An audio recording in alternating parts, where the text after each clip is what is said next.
राधे राधे दोस्तों सावन का महीना चल रहा है और मैं आपके सामने एक बहुत प्यारी सी कथा लेकर आई हूँ। देखते हैं इस कथा से हमें क्या सीख मिलती है। दोस्तों, एक बार भोले बाबा जो समय, मृत्यु और संहार पर अपना अधिकार रखते हैं, उन्होंने ब्रह्मा जी जो सृष्टि के कर्ता धर्ता हैं, सृष्टि के रचयिता हैं, उनके पांचवें मुख, जैसे आप सभी जानते होंगे कि ब्रह्मा जी के 5 मुख थे। पूर्व, पश्चिम, उत्तर, दक्षिण और एक ऊपर की तरफ मुख था। जिस मुख पर ब्रह्मा जी को अहंकार होने लग गया था, क्योंकि वो उस मुख से पूरी सृष्टि को देखते थे और अंदर ही अंदर प्रसन्न होते थे कि वो कितने बड़े हैं, कितने विशाल हैं कि उन्होंने इतनी बड़ी सृष्टि का रचैया इतनी बड़ी सृष्टि को रच दिया। तो उससे उनको अहंकार आने लग गया था। तब भोले बाबा ने उनके 5वें मुख को काट दिया था। लेकिन उन्होंने धर्म के लिए तो ये कार्य कर दिया, लेकिन उससे भोले बाबा को ब्रह्म हत्या का दोष लग गया, जिसकी वजह से भोले बाबा को भिक्षुक के रूप में पूरे ब्रह्मांड में जगह-जगह घूमना पड़ा। वो अलग-अलग तीर्थ स्थानों पे गए कि उन्हें ब्रह्म हत्या के दोष से मुक्ति मिल जाए। लेकिन जब वो काशी पहुंचे, तब जाकर ब्रह्मा जी का वो मुख उनके हाथ से अलग हुआ और उन्हें ब्रह्म हत्या के दोष से मुक्ति मिली। तो दोस्तों, हमें इससे क्या सीख मिलती है? हम इससे 2 सीख ले सकते हैं।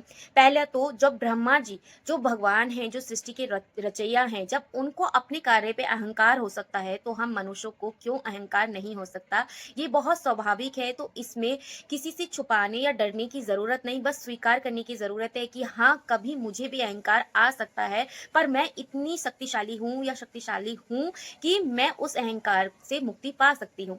फिर दूसरी सीख जो हमें मिलती है कि जो सृष्टि के संहार करने वाले हैं, जो मृत्यु और समय पर अपना अधिकार रखते हैं, त्रिलोकीनाथ, जब उनको ब्रह्म हत्या का दोष लग सकता है, तो दोस्तों हम कितनी गलतियाँ करते हैं। हम अपनी गलतियों को छुपाते हैं, उनसे भागते हैं, इवन दूसरों पर आरोप लगाते हैं कि उसकी वजह से ऐसा हुआ।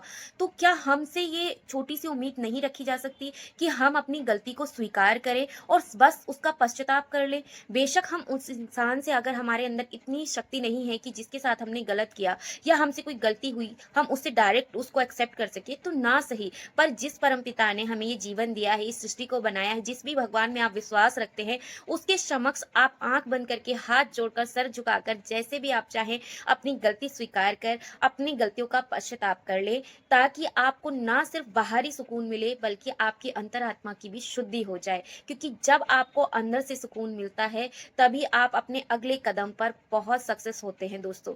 यकीन मानिए, हम अगर आपने एक गलती की है, उस गलती का आप ये समझ लीजिए कि वो गलती आपको जब तक छोड़ेगी ही नहीं, उसको छुपाने के लिए आप एक और गलती, फिर एक और गलती, फिर एक और गलती करते ही जाते हैं और इस तरीके से आप अपना बेवजह पापों का पोटली बाँध लेते हैं। तो दोस्तों, बस इसी कथा से अगर आप समझना चाहें तो समझ लीजिए कि भोले बाबा को ना तो अहंकार पसंद है और ना ही गलतियों से भागना पसंद है। तो बस समर्पण, प्यार और विश्वास।